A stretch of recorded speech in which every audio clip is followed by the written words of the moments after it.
Carissima Agnese, ricordo un presepe che io da bambina facevo in cantina. Lo spazio non era mai troppo davvero, la storia era vera e i colori più forti del nero.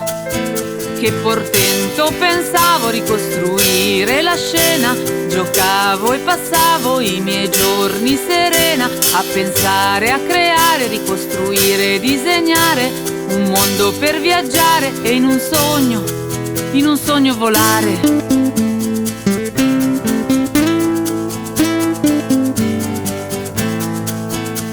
Carissima Agnese, ricordo un presepe che io da bambina facevo in cantina. Davo acqua ai torrenti, valli e paesaggi, immaginavo arrivi, partenze e viaggi.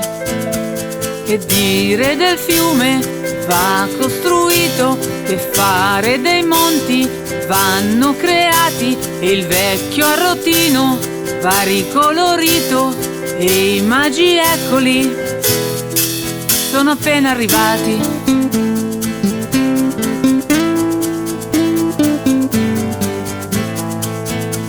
Carissima Agnese, ricordo un presepe che io da bambina facevo in cantina.